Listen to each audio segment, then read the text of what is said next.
आपका कृष्ण दरबार में एक बार फिर से स्वागत है। आप सबको सबसे पहले होली की बहुत बहुत शुभकामनाएं।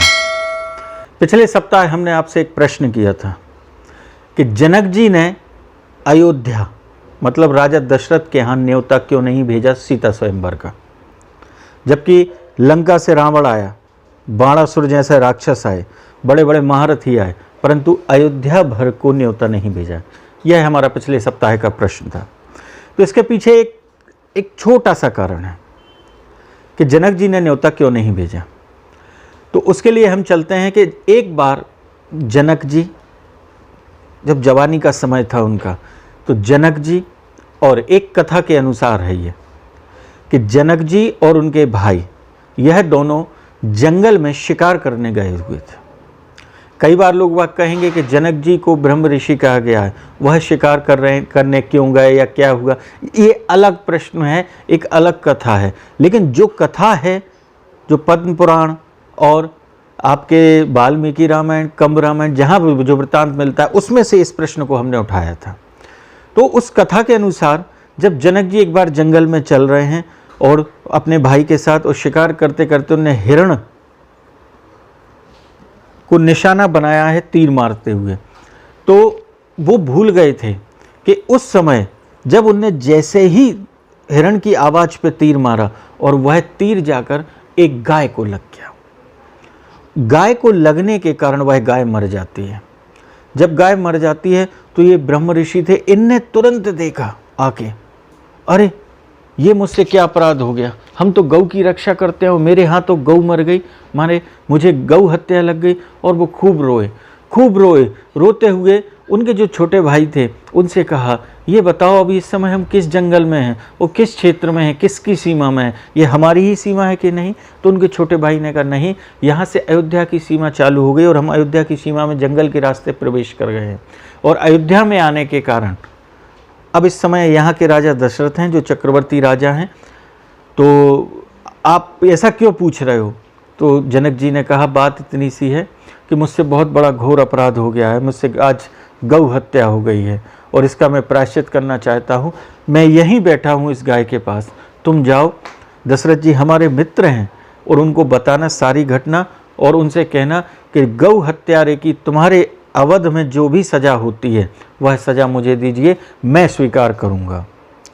तो छोटे भाई जनक जी को जंगल में छोड़कर जाते हैं और जब वो पहुंचते हैं राजा दशरथ के पास, तो राजा दशरथ उस समय महल में नहीं थे।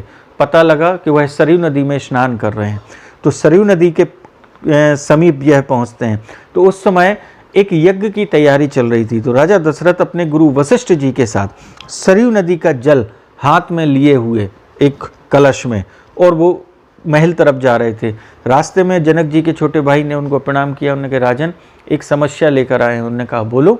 दशरथ जी ने उन्होंने कहा, प्रभु बात इतनी सी है कि मेरे बड़े भाई जो आपके मित्र हैं जनक जी, उनसे एक अपराध हो गया है, आपकी सीमा पे गौ हत्या उनके हाथों हो गई है।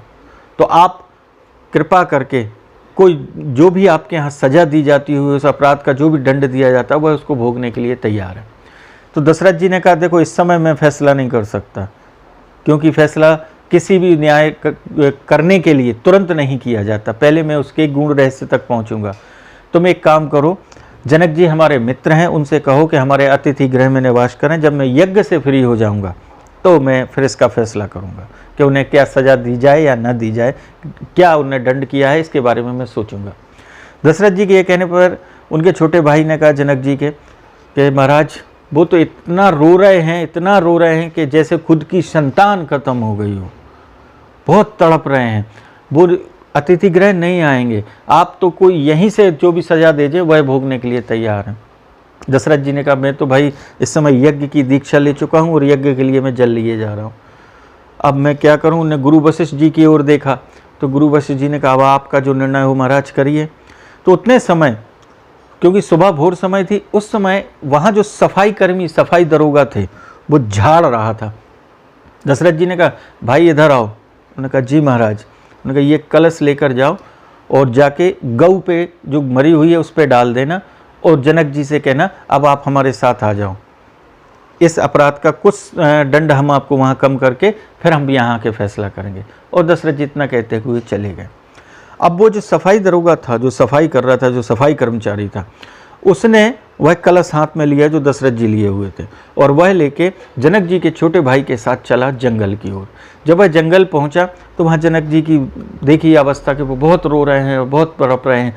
तब दशरथ जी के कहे अनुसार उस कर्मचारी ने वह गऊ के ऊपर वह सरयू नदी का जल पूरा का पूरा कलश से उड़ेल दिया। उड़ेलने से होता क्या है कि तुरंत ही वह गऊ जीवित होकर बैठ जाती है। यह घटना जैसे ही जनक जी ने देखी, जब वो गऊ जीवित उठ के बैठी और उसने दौड़ लगा दी। उन्होंने कहा, महाराज दशरथ जी ने कहा था कि आप ये जल डाल देना, हमने डाल दिया, अब आप जो है अतिथि गृह में चलिए। तो जनक जी आश्चर्यचकित हुए।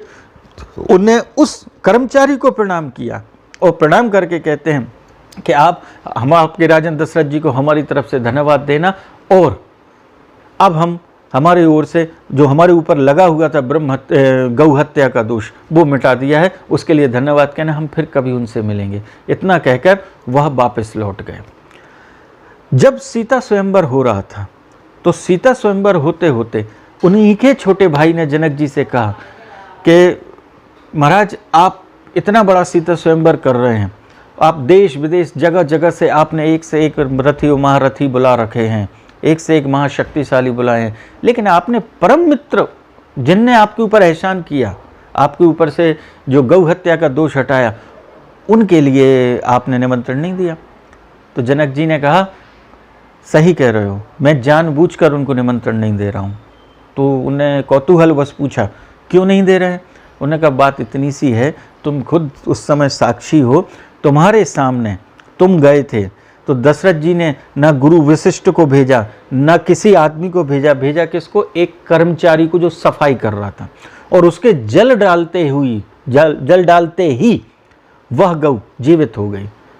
और ऐसे यदि हम निमंत्रण भेजेंगे कि शिव धनुष तोड़ना है और आपको निमंत्रण है, तो दशरथ जी ऐसा नहीं किसी कर्मचारी से कह दें, भैया जाओ जाके शिव धनुष तोड़ दो और हमारी बेटी हमें एक सफाई कर्मचारी से ब्याह नहीं पड़े, इसलिए भैया मैं उनको न्योता नहीं दूंगा। यह रोचक कथा थी और पिछले प्रश्न का उत्तर था। मकान बनता है ईंट, सीमेंट, रेत, गिट्टी से, लेकिन वह मकान होता है। और घर बनता है घर के सदस्यों से।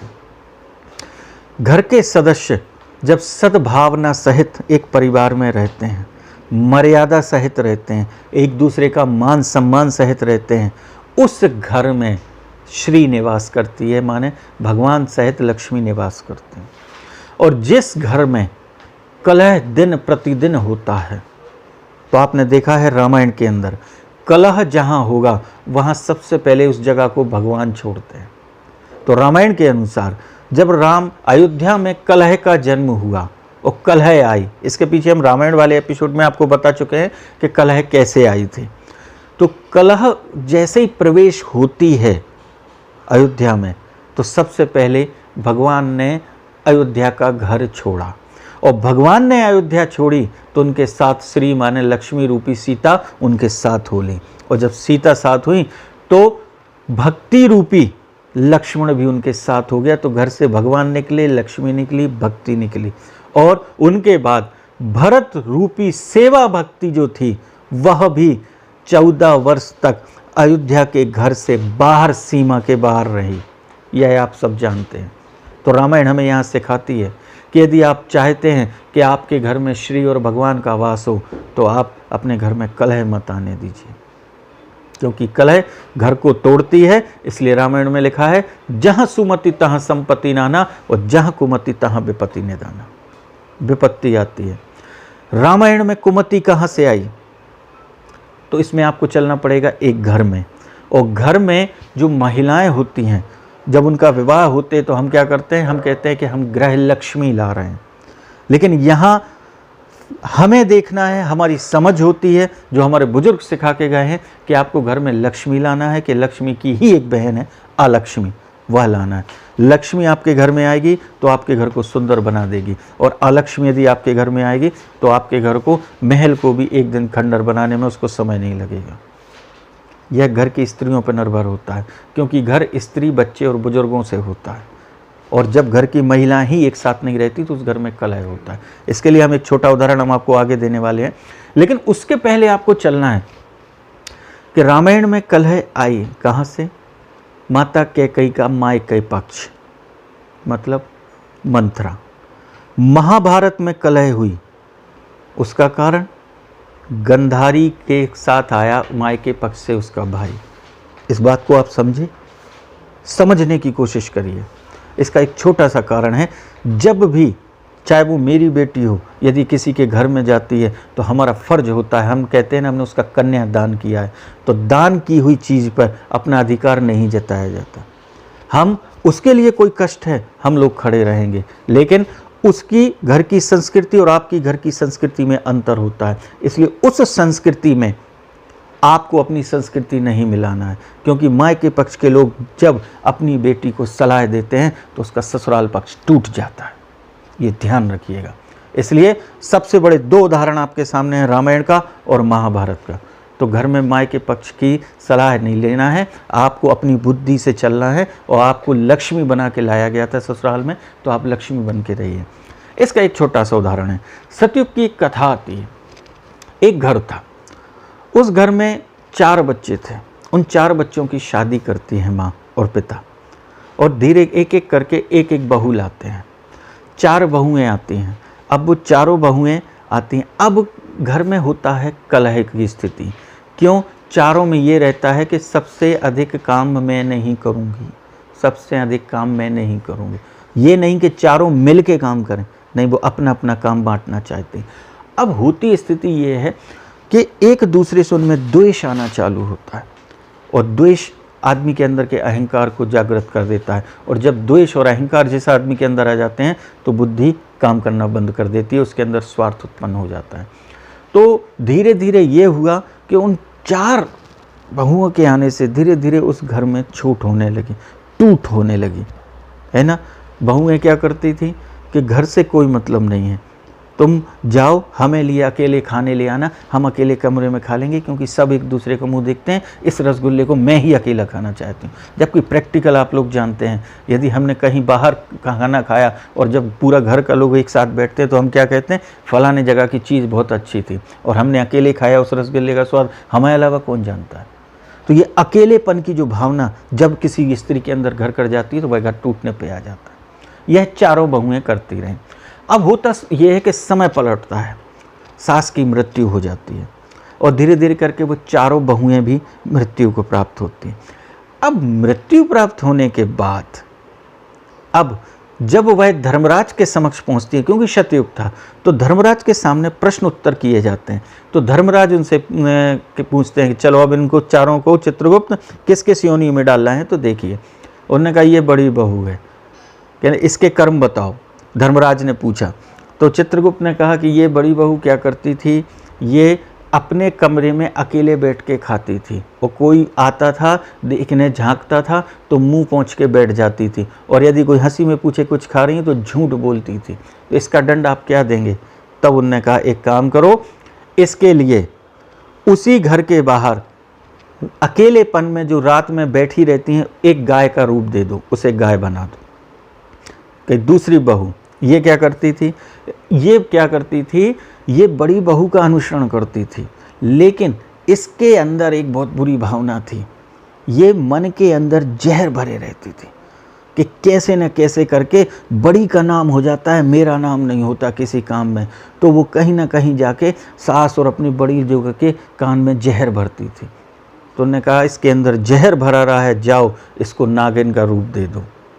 फिर उनने तीसरी को बुलाया, उन्होंने कहा ये क्या करती थी, कहले इसका एक ही काम था, केवल ये तीनों चारों लोग जो लाते थे तो वो जिसके साथ जाती थी उसकी तारीफ़ करती थी, उससे थोड़ा कुछ खा लेती थी, फिर उससे तारीफ़ करती थी, उससे कुछ खा लेती थी, अपना काम चला लेती थी, अपना सब कुछ बचा के रखती थी।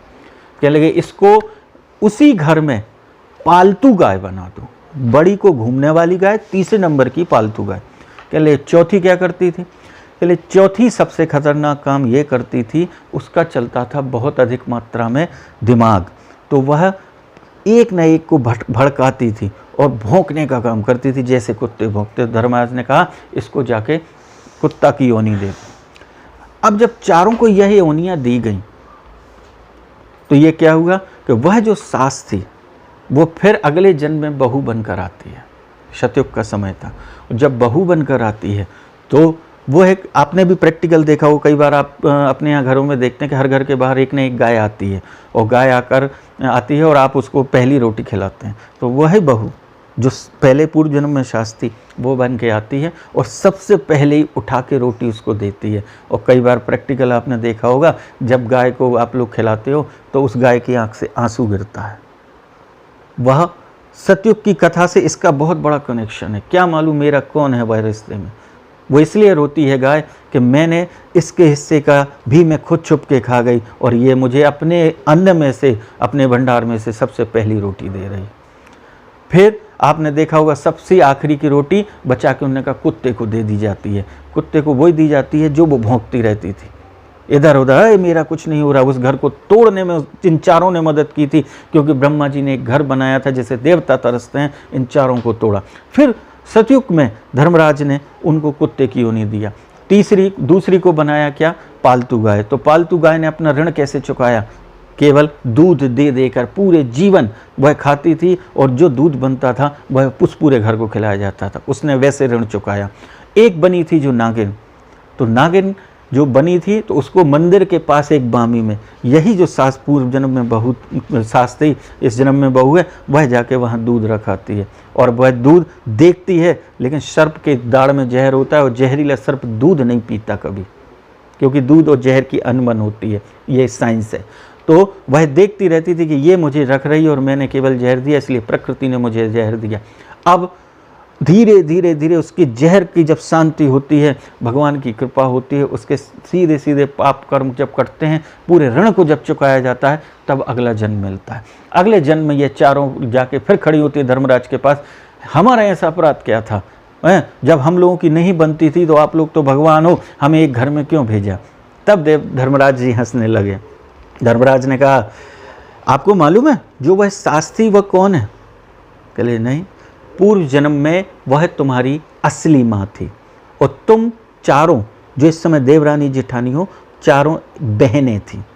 और चारों बहनें रोज़ जब मंदिर जाती थीं तो देवी जी के मंदिर जाके आप प्रार्थना करती थी कि मुझे हर जन्म में यही माँ मिले और यही बहनें मिले। इसलिए अगले जन्म में वह माँ तुमको सास बन के मिली और तुम्हारी जो सगी बहनें हैं वो देवरानी जेठानी के रूप में मिली। लेकिन तुम लोगों में जो भावनाएं गलत आने की वजह से, द्वेष आने की वजह से तुमने अपने घर को तोड़ लिया। इसमें तुमने सबसे ज़्यादा अपराध ईश्वर का किया है, क्योंकि ईश्वर एक घर देता है और उस घर में वो स्वयं आए हैं, उनने घर में रहकर लीला की है, लेकिन तुमने घर को तोड़ा है और ब्रह्मा जी के बनाए हुए नियम को तोड़ा है। इसलिए आप लोगों को यह सब दंड भोगने पड़े। कथा बहुत बड़ी, हमने आपको बहुत शॉर्टकट में सुनाई है। तो हमारा कहने का तात्पर्य, घर को मत तोड़िए, बनाने की कोशिश करिए। आप लोग ग्रह लक्ष्मी बनिए, जिनके अंदर ये भावना है। जो लक्ष्मी है उनको हमारा शाश्वत प्रणाम है कि जो घर को बना के चलती हैं। कभी अकेले मत सोचिए, जो है मिल बांट के खाइए, उसका आनंद लीजिए। अब जिन घरों में कलह होता है उसके लिए हम आपको छोटे छोटे कुछ टिप्स, कुछ उपाय बता रहे हैं। यदि आप चाहते हैं कि आपके घर में कलह ना हो तो हमारी पूर्व जो सनातन रीति है उसको अपनाइए। कलह दो जगह से आती है, एक मेन गेट से और एक पीछे से। जिसके घर के मेन गेट पर तीज त्योहारों पे गाय के गोबर द्वारा लीपा जाता है, उस घर में अलक्ष्मी प्रवेश नहीं करती, माने कलह नहीं आएगी। और आपके घर का पीछे का हिस्सा मतलब होता है आपकी बाथरूम, जिसकी बाथरूम हमेशा हर हफ्ते साफ होती रहती है, वहाँ जाला ना लगे। क्योंकि जितने लोग वहाँ बाथरूम का उपयोग करेंगे और उसमें जाला लगेगा तो उनके दिमाग में जाले आएंगे और एक दूसरे के प्रति वैमनस्यता आएगी। इस चीज़ को प्रैक्टिकल करिए, बाथरूम को साफ रखिए, आगे आप मेन गेट की सफाई रखिए। तीसरा, आप जाके यदि चाहते हैं कि घर में सुख संपन्नता हो और कलह ना हो, तो कलह से बचने का एक सबसे महत्वपूर्ण उपाय है कदम्ब का वृक्ष। आपने कदम्ब का पेड़ देखा होगा, कदम्ब के फल देखे होंगे। जो कदम्ब के फल जो भगवान श्री कृष्ण को चढ़ाए जाते हैं, तो उस कदम्ब के पेड़ की एक डाली पत्ते लगी हुई घनी डाली आप तोड़ कर ले आइए और उसको आप अपने घर के भगवान के स्थान में या कहीं भी रख दीजिए। उस डाली जब तक वो हरी रहेगी, आपके घर में आप खुद प्रैक्टिकल देखना, समृद्धि बनी रहेगी और कलह होना धीरे धीरे बंद हो जाएगी। आपसी वैमनस्यता खत्म होगी, कलह खत्म होगी। और जब वह सूख जाए तो उस डाली को अलग करके आप दूसरी डाली ले आइए कदम्ब वृक्ष की। ठीक है। हर पूर्णिमा को आपके घर में गंगा जल, नर्मदा जल या किसी पवित्र नदी का जल हो, उसको लेकर आप हर कमरे के चारों कोनों में, सबसे पहले घर के मेन गेट के दोनों कोने, हर कमरे के 4 कोने और सबसे पीछे के 4 कोनों में उस गंगा जल को जरूर छिड़किए और गायत्री मंत्र पढ़ के छिड़कें तो बहुत अच्छा है। उससे आपके घर में नेगेटिव एनर्जी नहीं आएगी, नेगेटिव ऊर्जा नहीं आएगी, तो आपके घर में हमेशा सुमति बनेगी, कलह प्रवेश नहीं होगा। और अमावस्या 15 दिन बाद अमावस्या के दिन आप गौमूत्र, और यदि देशी गाय हो, जो देशी गाय कहलाती है, उसका गौमूत्र मिले तो वह गौमूत्र भी आपको पूरे घर में छिड़कना है। तो पूर्णिमा को गंगा जल और अमावस्या को गौमूत्र। ये छोटे छोटे उपाय हैं। चौथा, आपके घर में जितने सदस्य हैं, महीने में कोई भी एक दिन बांध लीजिए, चाहिए जैसे रविवार बांध लीजिए आप। आपके घर में मान लो 10 सदस्य हैं तो महीने में एक बार 10 सदस्यों की रोटी, गुड़ वाली, मीठी रोटी कहते हैं जिसको, कुछ लोग उसको पुआ बोलते हैं, कुछ गुड़ के साथ बनाने वाली अलग अलग नामों से बोलते हैं। तो मीठी रोटी गुड़ वाली बनाएं। जितने सदस्य हैं उन सदस्यों के सहित वह बनाते हुए आप बाहर जानवरों को खिलाएं, गाय को, कुत्ते को। यदि वह हर महीने खिलाते हैं तो हर घर के अंदर आपसी मिठास आना चालू हो जाएगी। और आप चाहते हैं कि आपके यहाँ धन लक्ष्मी बढ़े, व्यापार बढ़े, पैसा बढ़े, तो उसके लिए जो भी व्यक्ति कमाने जाता है वह व्यक्ति अपने हाथ से एक रोटी में थोड़ा सा गुड़ मिलाकर यदि प्रतिदिन बाहर जानवर को या गाय को देता है तो उसको लक्ष्मी की प्राप्ति प्रतिदिन होना चालू हो जाएगी। ये छोटे छोटे उपाय हैं। और मान लो किसी महीने में ऐसा दिन पड़े कि आपने जो रविवार बांधा उस रविवार में कोई मेहमान आ जाता है, तो आपके 10 सदस्य हो, मान लो 4 मेहमान आते, तो आप उन 4 मेहमानों को भी उसमें जोड़िए। तो 10 और 4 14 रोटी उस दिन मीठी बनाइए गुड़ वाली और वो खिलाइए। ये प्रैक्टिकल करके देखिए, आपको कुछ ही समय में आपके यहाँ अंतर मिलेगा। और 5वीं सबसे महत्वपूर्ण, कहीं भी आप तीर्थ स्थान जाते हैं, इस समय लोगों को मौका मिल रहा है घूमने जाना है, तो कहीं भी आप जाते हैं तो वहाँ से सफ़ेद चंदन की, भगवान के किसी भी स्वरूप की, किसी भी रूप की मूर्ति जरूर ले आएं, चाहे वो छोटी हो बड़ी हो, वह अपने अनुसार। और उस मूर्ति को घर में रखकर जो लोग पूजा करते हैं उस घर में हमेशा सुमति रहती है, कलह नहीं होता, मान सम्मान रहता है, मर्यादा रहती है, भगवान का साक्षात निवास होता है सफ़ेद चंदन से बनी हुई मूर्ति से। आज हमने आपको छोटे छोटे टिप्स और उपाय दिए थे, इनको फॉलो करके देखिए और कुछ दिनों में इसका अंतर देखिए और हमें कमेंट्स करके ज़रूर बताइए कि आपको फ़ायदा हुआ कि नहीं हुआ। आप लोग कमेंट्स करेंगे तो मुझे लगेगा मेरा प्रयास सार्थक हुआ। अब हमारा अगला प्रश्न है जो आपको अगले सप्ताह तक बताना है। भगवान के भोग में प्याज और लहसुन का क्यों उपयोग नहीं किया जाता? इसकी विशेष एक अलग कथा है, एक विशेष कारण है, इसको जानना है। सुनी अनसुनी पे नहीं चलना है, उसके सार्थक कारण को जानना है जो वास्तव में है मजबूत, कि प्याज और लहसुन का उपयोग क्यों नहीं किया जाता और जो लोग व्रत उपवास रखते हैं वह भी प्याज और लहसुन का उपयोग क्यों नहीं करते हैं।